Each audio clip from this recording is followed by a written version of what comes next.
Finding Chloe by Geoff de Vega. Chapter 1. Love at first sight is the kind of thing that only happens in the movies, or some far-off fantasy. But in the story I am about to share, it actually happened. One day I was awakened by a loud knocking, and peered out my window to see a for sale sign being hammered into the grass behind my next-door neighbor's white picket fence. There lived a couple with no children. Rumor around our small town was that they were getting divorced. The screams and fighting throughout the night I'd say confirmed this, if not for the loud, passionate lovemaking that followed. Dysfunction is something a child does not understand.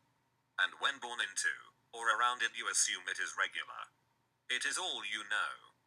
At the dinner table my mom said she had a dream God was going to move in the perfect family with a child my exact age, who would end up my best friend.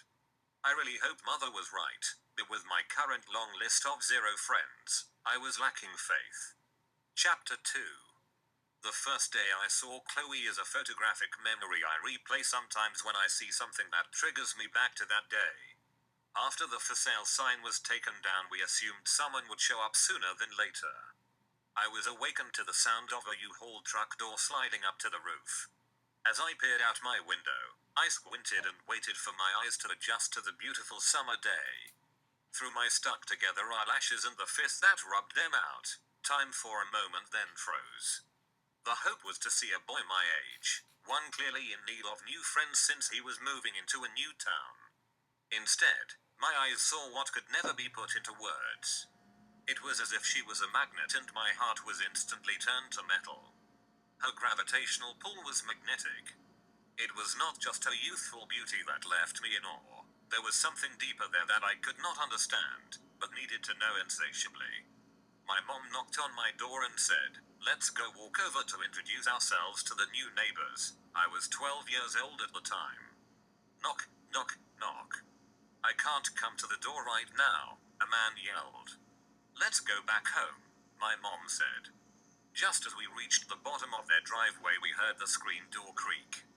There she was, and the shadow of a large man lurked behind her. "We just wanted to introduce ourselves and welcome you to the neighborhood." "Maybe now is not a good time," said Mom. My mom elbowed me to cue me to say my line. "We baked some cookies for you guys," I said. The girl looked back to the shadow for approval. Then she ran out to meet us at the bottom of the driveway. I handed her the cookies and she smiled. "This is my son, Brian.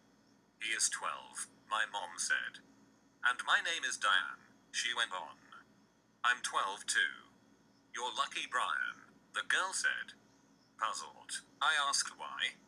"Dad said I do not have a mom," said Chloe. I looked up at my mom a bit confused. "So what's your name?" I said. "Chloe," she said.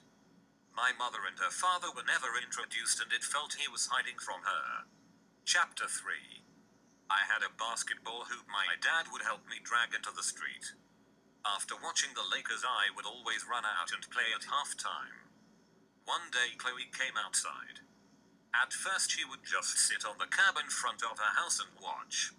Every time she would come out, she would inch a little closer to me. Finally one day I asked if she wanted to shoot a shot. She said, "I thought you'd never ask." This was the start of our friendship. She enjoyed watching me shoot more than playing herself. She was my little cheerleader. We would be together until the sunset or one of our parents called us in for dinner. Well, her father would not say it was dinner time. He would just yell for her to get her ass inside. Before he moved next door, my dad was scariest man I knew. Chapter 4. As the years rolled on, our friendship slowly blossomed. One time, Chloe asked if I could keep a secret. We had both recently turned 13. No one had ever told me a secret before. It was about her father, she went on to tell me. An uncomfortable feeling arose inside me. I'm not sure if she knew how much the noise from their house was projected to my upstairs room. "Yes," I said. "No one else has been told the secret," she said. She leaned in. Her warm breath in my ear made the hairs on my neck rise. And on that day, Chloe's secret became mine to protect. After that day, we never spoke about it again. Chapter 5. One night a tapping awakened me on my window. I rolled over and looked out. Chloe was throwing pebbles at my window. I went downstairs quietly, sure not to awaken my parents, and met her at the door. "Can I come inside?" she said. I knew my mom and dad would not be okay with this, but I couldn't say number. "We have to sneak upstairs very quietly," I said. I let her sleep on the bed and I slept on the floor. We set an early alarm for a time I knew my parents would be out at the gym, and Chloe knew her father would be asleep by now. This started to become a regular thing until one morning after Chloe left, my mom asked me to sit down. "Listen, Brian, we know Chloe's been spending the night. We know your intentions are good, but we can get in trouble because she is a minor. She cannot spend the night here anymore," my mom said. The next time Chloe woke me up during the middle of the night, I said, "My parents found out, but I will come outside with you. Let's go for a night adventure or something." She wanted to go swimming. There was a condo complex one neighborhood over with a heated pool we decided to sneak into. Consequently, neither of us had a swimming suit. "Let's go skinny dipping," she said. At this point it was colder outside the water than inside. My balls were already in my stomach. I didn't want her to see my small pecker. It almost read in my mind, she said. "I won't look if you don't." Luckily someone had left a towel on the pool deck, otherwise I'm certain my little acorns would have fallen off. We took the riverbed home and watched the sunrise together. When I got home my mom tried to act disapproving, yet she did not discipline me as if she understood. "My boy, your big heart is going to get you in trouble one of these days," she said. That was the first of many night swims and sunrises we partook in together. Chapter 6. Our favorite thing to do when Chloe's dad was quote-unquote drinking again was to go to our local park. We would chase each other through the grass barefoot until we fell to the grass out of exhaustion. One of these days, as we watched the sunset from our grassy bed, Chloe told me something that stuck with me forever. "I had a really good dream last night. Do you want to know what it was?" I said, "Sure." Chloe said, "I dreamed when we grew up that we ended up getting married." Chloe continued, "Everything felt it was as it should be, for once." Chapter 7. At 14 years old, Chloe stopped showing up for school. Rumors spread around our small town quick, and we could all use our imagination as to the reason. Around this same time, she also got a boyfriend. He was in high school and she was still supposed to be in middle school. This is when the night swimming stopped and we started to drift apart. I'd hear someone outside holding his hand to the horn of a car and often watch her run out of her house into that car. The first time was the day I started saving every dollar for my own car. Chapter 8. One night 2 years later, I was driving through town in my new, used car. I had got my license the day I turned 16. My father made sure I got it as soon as possible so he would not have to drive me to school every morning. I went next door to knock on Chloe's door. Her father answered. The smell of alcohol hit me like a ton of bricks and her secret came to my mind. I was looking at the only other man who knew this secret. "Is Chloe here?" I said.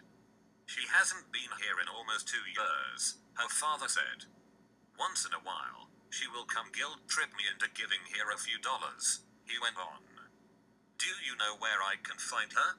I asked. "The pastor told me she is usually hanging out downtown off of Broadway," he said. "But I'm really not sure. Now get out of here." The door slammed in my face. From the corner of my eye I saw Chloe, so I pulled over. When I got closer there was also a new man in the picture, who looked a few years older. Each new man she had seemed to get older. It looked like they were arguing about something, and then suddenly he hit her. I quickly parked my car and jumped out to get in between them. He didn't even acknowledge my presence and was not hearing anything I had to say until Chloe mentioned I was her old next-door neighbor. This connection seemed to scare the man off. "I'll see you around," the man snarled. I remarked, "What and who was that?" Chloe explained. It was an old business partner whose partnership had gone sour. I still couldn't comprehend. She quickly changed the subject and asked me to go with her, because she had a quick errand to run to make some money for the night. We were already on a bad side of town, but she brought me to a part of town I'd never seen. 15-year-old Chloe led me to a motel and up to her door. She knocked 3 times in a code-like way. Then her sad eyes told me, "Wait here, and don't mind the noise, I'm fine." A much older man opened the door. You could smell the alcohol pour out of the room. He looked at me and said, "A new boss?" Whom she answered, "Yes, he is okay." The man grabbed her arm and pulled her in and slammed the door. My father was not abusive, but definitely was a disciplinarian. Often I'd give him a good reason to be one. Waiting for him to show up from work was always nerve-wracking on days I was bad. One day my mom tried spanking me, but I laughed. This was a bad mistake and my father made sure I paid for it. I'd listen to the whispers from my mother explaining to my father how I had been bad that day. His footsteps were like giants approaching my door and I could hear him unlatching his leather belt as he turned the doorknob. My bottom could already feel the sting. Our interactions were few and far between. He was a man of few words and compliments. Advice and encouragement were hard to come by. As the doorknob turned, eventually I would have my pants down ready for the lashings. The sooner it started, the sooner it would be over, I told myself. I could hear the man in the motel's belt buckle unlatching and knew the familiar spanking sound coming from inside the hotel room. My stomach curled into a ball. At that moment I was a child again, helpless to the power of a stronger man. Although I was not the one taking the lashings this time, it hurt worse than any beating I've ever taken. My heart sunk down to my feet and my skin crawled as my imagination ran wild to the thought of Chloe inside that motel room with that 40-plus-year-old monster. I leaned off of the second-store motel railing and hurled. An hour later I heard the latch on the door unlock. I gave the man a glare that showed how much I wanted to kill him. How could someone be so monstrous, I wondered. He sheepishly walked to his car and drove off. All I could think about was how she was not even old enough to get her driver's license yet. The motel door was left open and I walked in. The shower was on and on the floor laid a used condom and Chloe's underwear. On the bedside table lay a crumbled up $5 and $10 bill. This moment would have caused most to run away, but my empathy and love for Chloe grew insurmountably that day. She came out of the shower as if nothing had happened and looked at me and said, "The room is ours for the night." She flicked on the TV and I lay on the couch. She was already under the covers and said, "Are you scared to sleep in my bed?" I said, "No, but I was." I lay down on the far edge of the bed, but she still curled up in a ball next to me. She was wearing nothing. I was still too much in shock from what had just taken place to have any arousing feelings for her at that moment. A strange fatherly instinct had taken over. I did not judge her at all, but really questioned God after this. If there was a God, how could he allow helplessly innocent people like Chloe to fall into such hands? Surely God would have at least had some sort of guardian angel watching over her. Then the thought crossed my head to what my mother had prayed for. Maybe that was my duty, to shield and protect Chloe from the dark. She laid her head on my chest and we both dozed off to sleep. Chapter 9. As the high school years rolled to a close, Chloe grew more and more beautiful. She got a job as a waitress at the local strip club when she turned 17. The money was good, she said, and it was much better than the work she had done previously. "This is a legit business," she told me. I never entered that place, but when she worked day shifts, I'd wait outside every once in a while for her to get off. Every time I'd be greeted by the same smile. No matter what Chloe had gone through, she did a great job of carrying it in a way you couldn't tell she was broken or hurting. Chapter 10. I got into a college out of town, and when I returned, the first person I went to look for was Chloe. We had kept in touch through letter, but one day midway through my junior year they stopped. I assumed she had found a lover and moved on, as people do, and was okay with that. But a part of me had the feeling she was in danger. The first stop I made when I got back into town was at the club she had waitressed at. I started asking around to the male bouncers, but got no response. No one named Chloe has ever worked here. I said, you're lying. I used to pick her up after he day shifts here. If you're not buying anything, get out. The bouncer yelled at me. I headed for the door. At that moment one of the dancers came up to me and pushed me onto a couch. I said, no thanks, yet she proceeded to dance seductively on top of me. Her perfume masked the smell of her sweat. That's a little teaser so you know what you're missing out on, she said.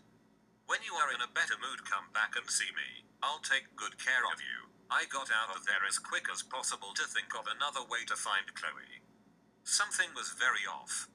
I went next door to buy a can of soda.